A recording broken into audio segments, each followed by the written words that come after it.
ਹੁਕਮਨਾਮ ਬੁੱਧ। ਹਾਂ। ਬਿਲਾਵਲ ਮਹੱਲਾ ਪੰਜਵਾਂ। ਰਾਖ ਲਿਏ ਸਤਿਗੁਰ ਕੀ ਸਰਣ,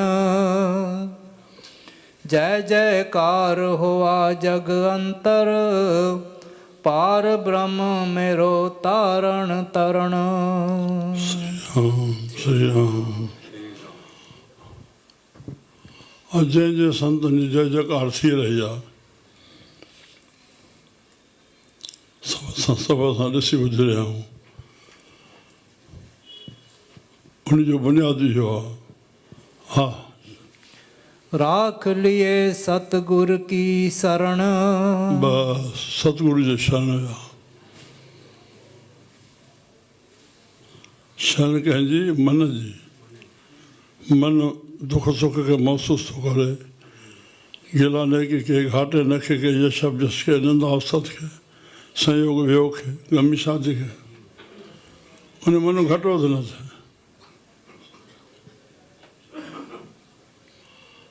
असांजे घटि वधि थियण सां ओॾे कुझु असरु पवंदो?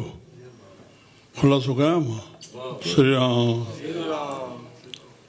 असांजे चाहींदे असांजो सुख रहे, असांजे चाहींदे असांखे मान मिले, असांजे चाहींदे असांजी उस्तत रहे, असांजे चाहींदे नफ़ो थिए, असांजे चाहींदे माण्हू वाधो ई रहे, थींदो?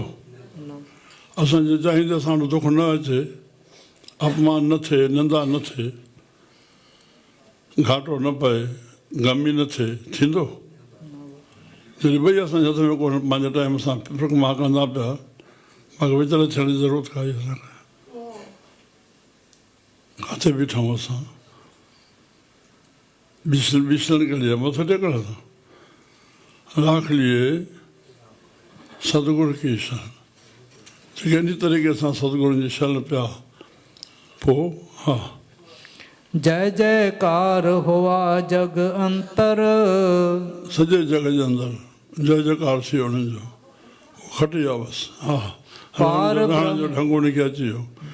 साध संगत असांखे रहण जो ढंग सेखारिजे। छोकी परमात्मा तन ॾिनो आहे, मन ॾिनो आहे, सांस ॾिना, वाणी ॾिनी आहे, इन्हनि खे सफलो कीअं करिणो आहे, इहो ई त सिखणो आहे। जॾहिं सफलो करे उनजा नाला अमर आहिनि, उनजो संग कंदा न असां। श्री राम। श्री राम। हा। पार ब्रह्म मेरो तारण तरण। पार ब्रह्म त तारण तरण आहे मुंहिंजो न। सतगुरू जी शरण आयासीं त जय जयकार थी वेंदो, पार ब्रह्म तारण कंदो। हा। जहाँ पर कृपा राम की होई, उन्हनि जे क़बूल थी वई तॾहिं लोक त वञनि था। हा। विश्वंबर पूरन सुख दाता, सगल समग्री पोखण भरण। विश्वंबर, विश्व जो अंबर आहे, विश्व जो कपिड़ो आहे, विश्व जो ढक आहे परमात्मा। पूरन सुख ॾियण वारो आहे। श्री राम। असां जेका बि शइ घर में वरिती आहे, सुख वठण लाइ न। असांजे ग़लति इस्तेमालु दुख ॾे ॿी ॻाल्हि आहे। माना जेके शयूं रखियूं आहिनि असां सुख वठण, त परमात्मा इहो ई सुख ॾिए थो न। हिकु हिकु शइ जे रूप में आहे न, तोखे सुख ॾिए थो। सब सुख दाता राम है, सब सुख दाता राम है, दूसर नाहि को, दूसर नाहि। नानक तस बलहारणे, जल थल महियल सो। साहब चंदा विश्वंबर पूर्ण सुखदाता, सगल समग्री पोखण भरण। सॼी समग्री पोखण भरण। बीज बि बोहा, फल बोहा, फल बि ठाहे थो परमात्मा सब। श्री राम। श्री राम। हा। थान तरंतर सर्ब निरंतर, थान थनंतर, हे 12 थान, थान जे अंदरि सर्व निरंतर, हर हिक जे अंदरि। हा। बल बल जाई हर के चरण। उहो सूक्ष्म रूप सां वेठो आहे। श्री राम। श्री राम। कुर्बान वञा उनजे वचननि तो। बल बल चरण, बल बल जाऊं हर के चरण, हर के चरण। हा। हे हरि जा वचन हलनि था न, जेके हुकुम हले थो। हा। जीअ जंत वस मेरे स्वामी, ਕਰਕੇ ਰੱਖਿਆ। ਜੀ ਜੰਤ ਵਸ ਮੇਰੇ ਸਾਹ। ਸਰਬ ਸਿੱਧ ਤੁਮ ਕਾਰਨ ਕਰਨ। ਕਾਰਨ करण तूं जेके ठाहियो आहे कहिड़े सबब सां ठाहे कंहिंखे छा थो कराए तूं सर्व समर्थ आहे। श्री राम। श्री राम। हा हा सॼी तोखे पढ़ो कीअं पढ़ियो?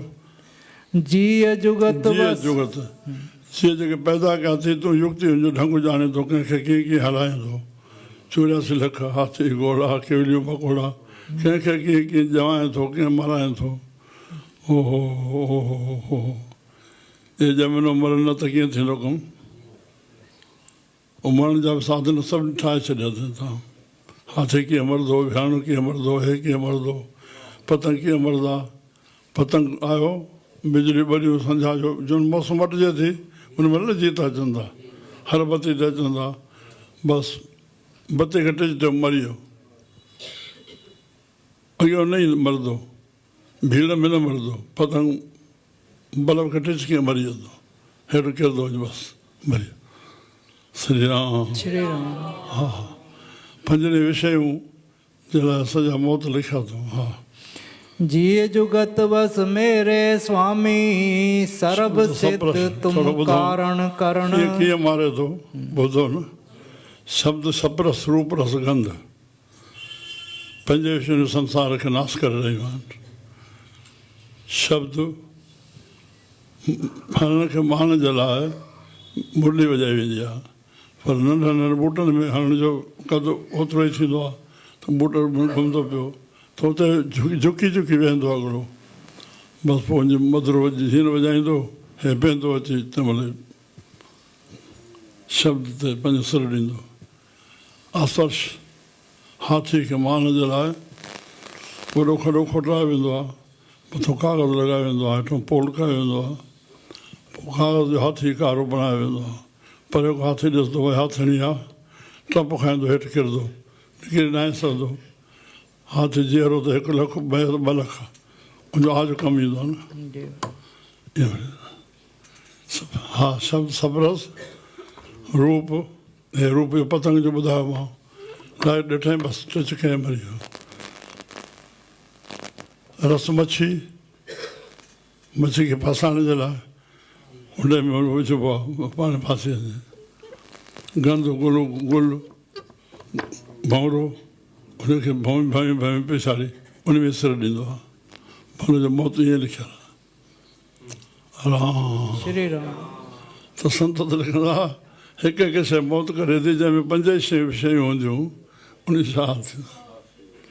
रक्षा करे प्रभु रक्षा करे विकारनि खां बुराइनि खां। हा आद जुगाद प्रभ रखदा आया। आद जुगाद प्रभु रखंदो आहे। आद में जेके संत थिया उनखे बि रक्षा कयईं जुगनि में बि जेके भगत आहिनि सभिनी जी रक्षा कयईं।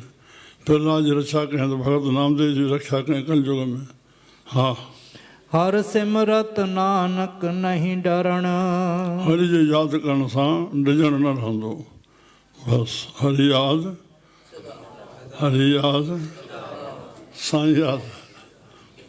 बोल गुरु नानक देव।